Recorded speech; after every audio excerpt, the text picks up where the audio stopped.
Hello everyone, Daniel here from the Next Issue Podcast. On today's video, I'll be doing a review for Absolute Batman number 7, kicking off a new arc. And there's a chill in the air because this is the Absolute Zero arc, written by Scott Snyder with art by Marcos Martin, colors by Munsa Vicente, and letters by Clayton Cowell. Here we are. This is it, the debut of the Absolute Mr. Freeze. In this issue, it's about to get icy cold in Gotham City as we reveal the connections between a young up and coming scientist named Victor Fries and his history with the Arc M experiment, a bombastic two-parter with guest artist, the one and only superstar Marcos Martin. So we're giving Nick Dragotta a quick break, and a couple. Absolute Wonder Woman is doing pretty much the same. They're taking a two chapter break for the main artist to tell a little story. So we're gonna get some really cool stuff. Now, I really enjoyed this issue. I was looking forward to this story. I was looking forward to exploring more of Arkham. But I think the other thing that's happening is that uh, Batman's friends know who he is now, and they are confronting him about it. How is Bruce going to deal with all that? So Scott Snyder starts planting those seeds. Marcus Martin's art is very welcome here. I think it really works. It's really nice that it's a bit different from Dragota's art because the tone of this issue is different than the normal stuff. It's a little bit more of a slow paced. There's definitely something that if you want that chill in the air, if you want that, you really want to portray Gotham under this like cold wave, you want to make sure that the tone really reflects that. The colors have also changed, so I think the color is really doing a good job. Vicente is doing a good job, just really giving us that the cooler tones. There's a lot of figures that are fully in shadowed. The sky doesn't, it looks kind of purplish. Just all the things that let you know that things are a little bit different. I also really like the way that Marcos Martin draws Bruce. Um, he looks a little goofy, a little dopey. He's got this broken hand right now from the fight in the last issue, so he's wearing a cast. We get to see a little bit of like just some really gnarly stuff that comes out of nowhere with this bacteria that's running around. It's a really gnarly issue. I mean, you'll see during some of the preview art, it gets very intense. But I love that Bruce took the opportunity to use that thing that the cast in his hand to kind of just soup it up and have weapons where he can't be just having weapons, right? And then, of course, longtime fans of Batman will finally get to meet the absolute Matches Malone, which is really fun. But yeah, I love it. I love the way that Marcus Martin draws Batman running around as well.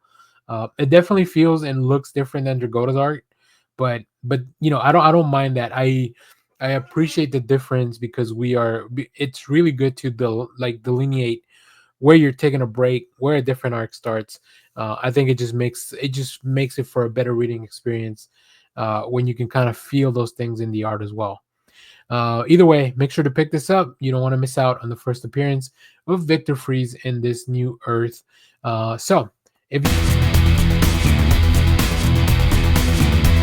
Hello everyone, Daniel here from the Next Issue Podcast. On today's video, I'll be doing a review for The Amazing Spider-Man number 1. This is a relaunch of The Amazing Spider-Man new comic book from Marvel.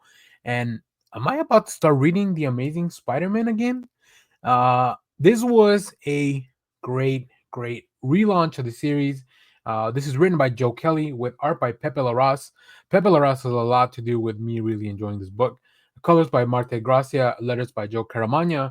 We do have a backup story written by Joe Kelly with art by John Romita Jr., Scott Hanna on inks, Marcio Menes on colors, and letters once again by Joe Caramagna. So this is very exciting. I had not been a fan of the previous runs of The Amazing Spider-Man for a little while, unfortunately, which is wild because this is a book that's been going on forever, right? This has been relaunched multiple times.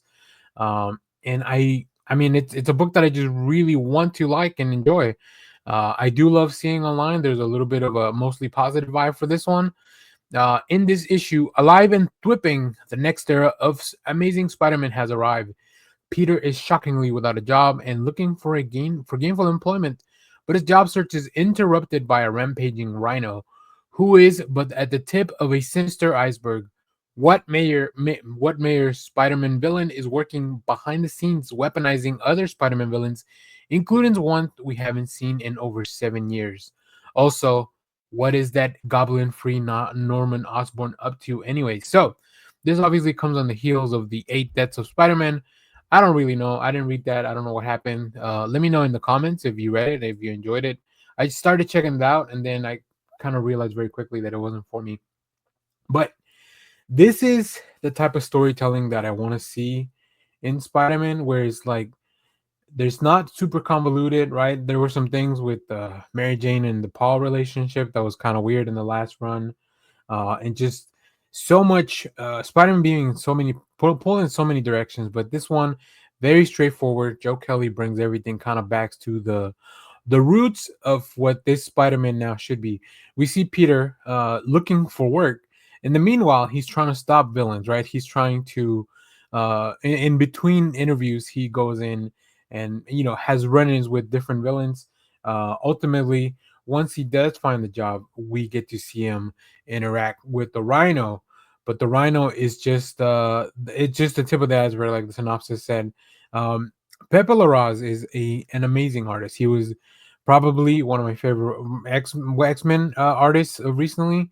He did such a good job with in the Avengers series when he was working, or in the Avengers Blood Hunt series, and that was stellar. So like I'm a big fan of Larraz, and seeing him on this title really made me uh, very excited. His art is very dynamic. It's very fluid, which is something that you definitely want and need in a Spider-Man artist. But also, I really like the way that he draws Peter, kind of a uh, feels like the happy-go-lucky Peter that we've been missing. I think Peter's been down in the and down in the outs for a little while, but now I feel like we're getting a little bit of the optimism back. Even though there's still a lot of stuff going on, right? The Peter Parker luck is not something to be trifled with. But this is great. There's some really great action sequences. Spider-Man really jumping into the fray. It's good to see Spider-Man back in his old out, like his regular outfit. I think he had been through a few changes. I like Pepe Larraz drawing just interactions of him and Peter and his friends. I do have to get to know who all these people are because there's a lot of people that I don't recognize. But I also really like that um, Joe Kelly is setting up like this big mystery of like, all right, who is this? Who is really behind all this stuff that's going on? That's a lot of fun. Now the backup story is also pretty interesting. Trying to set up where not Norman Osborn is. Just at a quick press conference, I think John Romita's art works for this story very well. There's not a lot going on. I feel like John Romita sometimes has a bit when there's too many people in one panel. I really thought that maybe sometimes his the focus of his art can be a little bit all over the place, but I think it works perfectly in this. It's a quick 5-page story, so it just really giving us an inkling of like what's Norman Osborn up to. So yeah, it's really just if you haven't caught up on everything that's going on, this book does a really good job of just kind of reintroducing you to Spider-Man. So after reading this, I was like, oh, I might have to start picking up Amazing Spider-Man again. I can't wait to go to my shop and pick up physical copies. I had to read this digitally just because I wanted to really get in there very quickly. But yeah, I can't wait to go to my shop, check out all the variants. The main cover is fantastic. I believe that's the Pepe Larraz cover, but there's some other covers as well. By Gil Kane, Cafu, just a lot of really cool artists. Lee Bermejo is doing one. Ryan Stegman, Frank Martin, of course, Dave Marcus. Simone DeMeo, like everyone that you could imagine putting on here. And we also get to see a little bit. I want to see more of this character Shay. I want to see more of this character Randy. And then, of course, I felt bad for what happens to the Rhino in this issue. Like it feels bad. So I'm very excited. I love the art. I love the way Peter looks in this issue.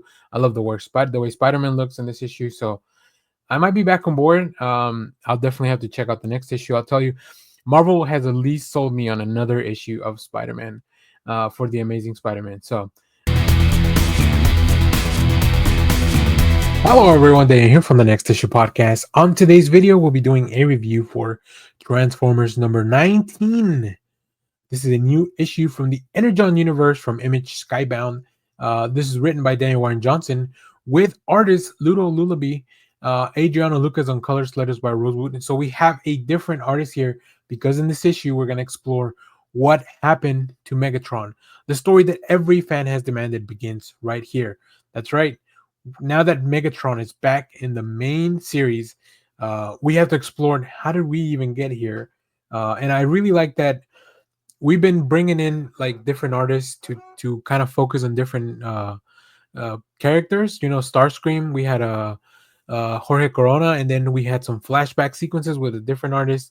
I don't remember everybody that's kind of been around in the book, but I know that every time we get a different artist, we're gonna focus on a different character.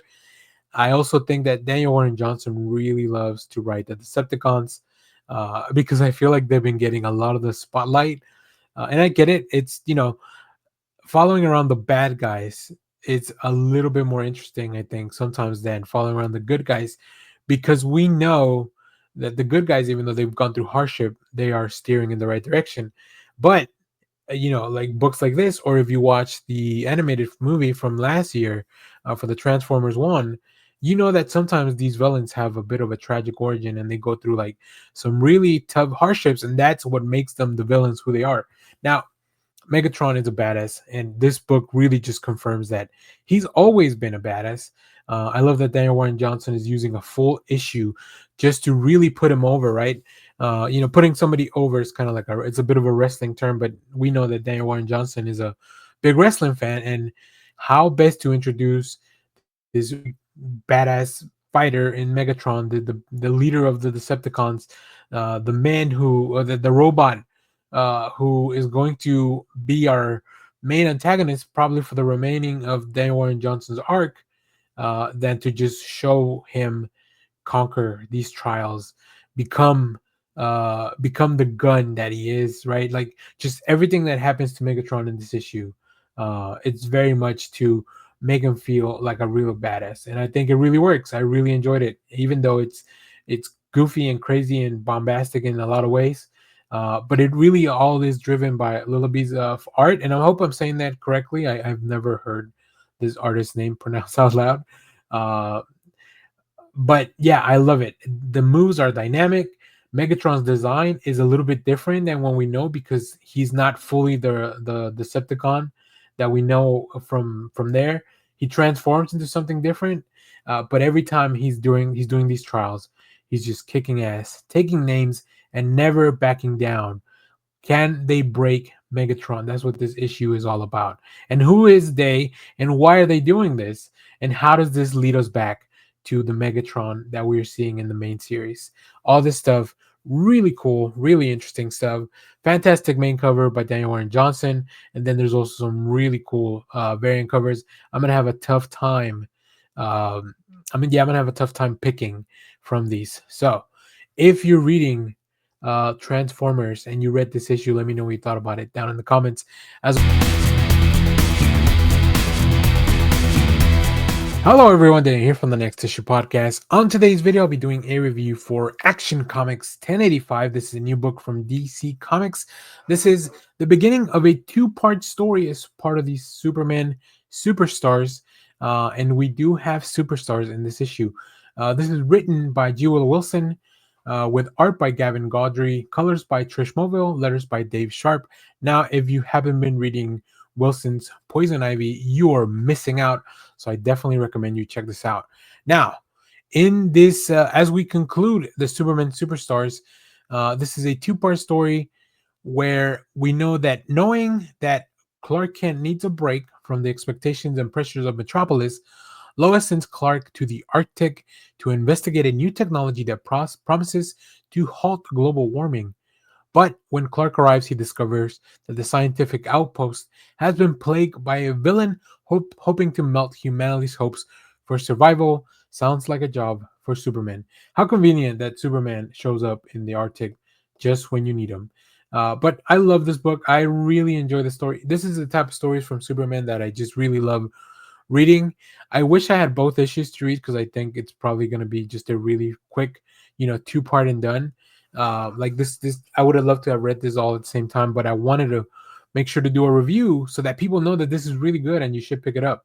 Um, Gavin Godry's art is fantastic. The way that Godry differentiates between Clark and Superman, like with the posture and the looks and the hair, even the fact that as Clark is flying, he has to like almost pretend to be scared in the plane because it's a tough flight in the Arctic, right?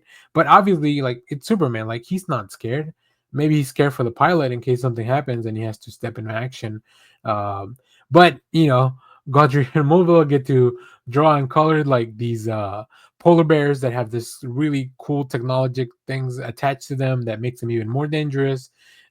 Superman gets an Arctic suit, which is always fun to see. It's always cool to see Superman get a different suit.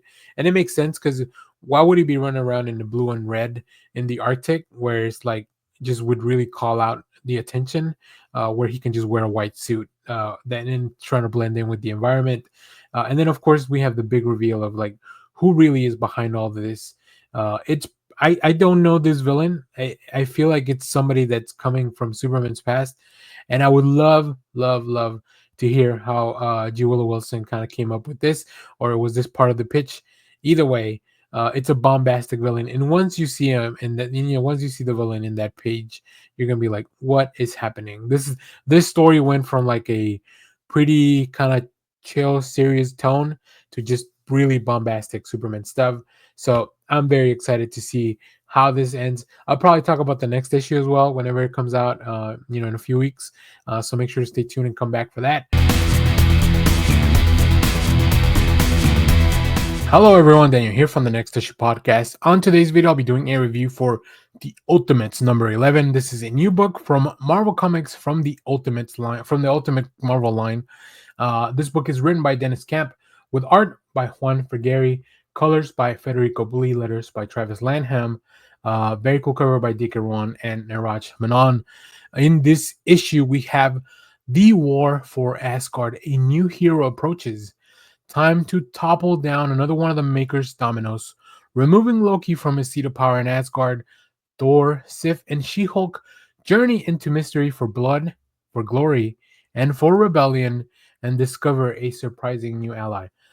This is a very fun book. I really am enjoying what the team is doing here.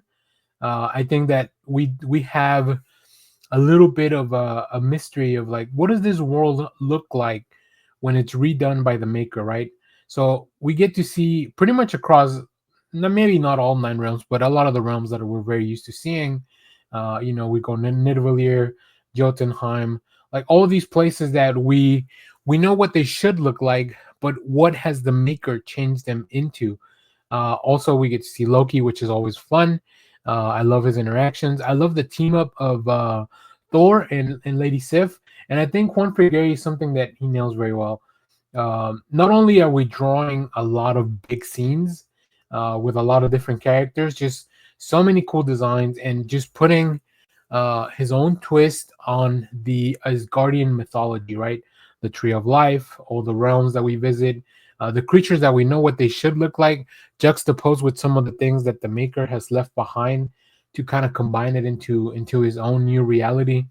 And then, of course, as always, the last few pages of this book kind of brings us back to the main narrative of the Ultimates. There's a lot of really cool action, a lot of violence, and then a lot of surprises for this book. So yeah, this is a very interesting, very exciting installment of the Ultimates.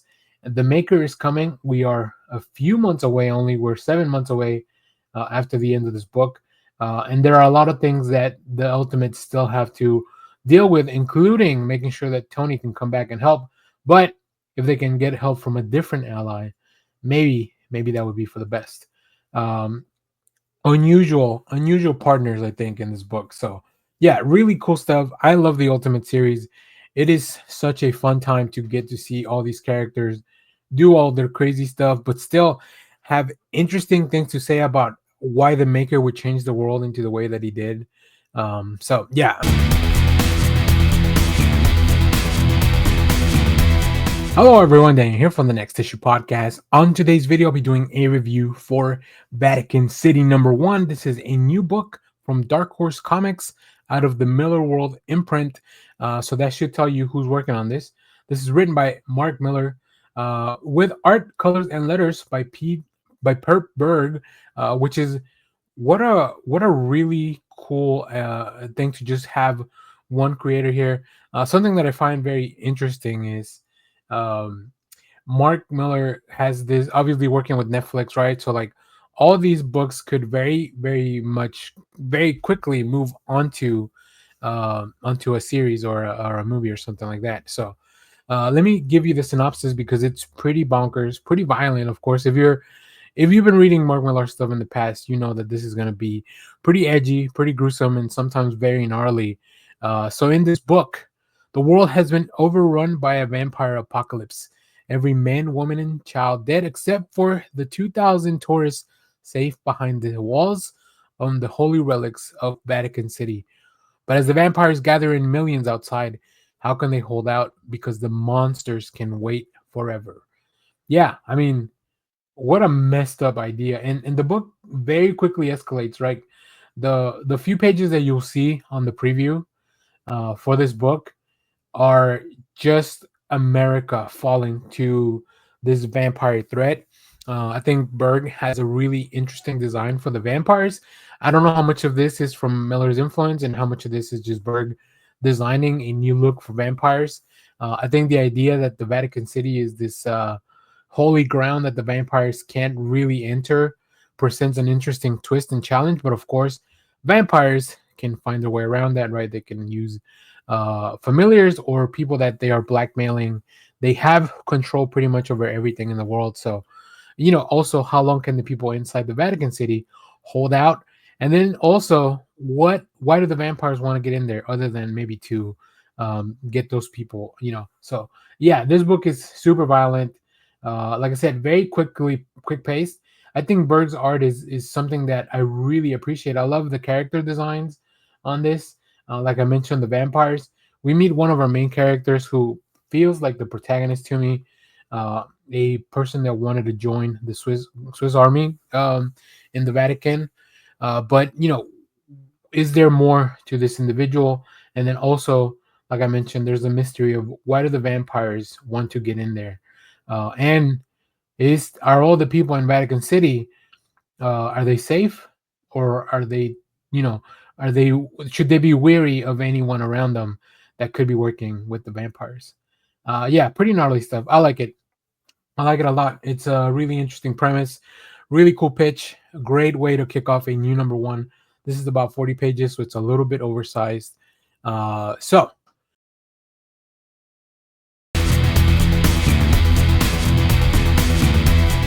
hello everyone, Daniel here from the Next Issue Podcast. On today's video, we're going to be doing a review for Fire and Ice When Hell Freezes Over #1. This is a new book from DC Comics, a sort of continuation from the previous Fire and Ice, it's Smallville series. This is written by Joanne Sterer with Stephen Byrne on art, Ariana Mayer on letters, and really cool cover by Terry and Rachel Dotson. There's some other covers out there you'll be able to find, including a David Nakayama foil cover from Fire. I imagine David is doing another cover for Ice as well that will be foil maybe on the next issue.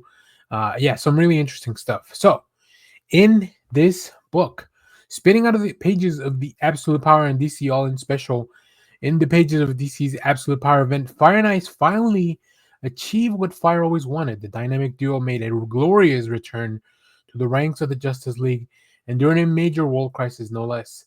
But when the crisis was overcome, the smoke cleared, all the superpowers were restored. Ice found herself shooting off uncontrollable spurts of fire, and Fire had ice crystals forming at her fingertips. Oops!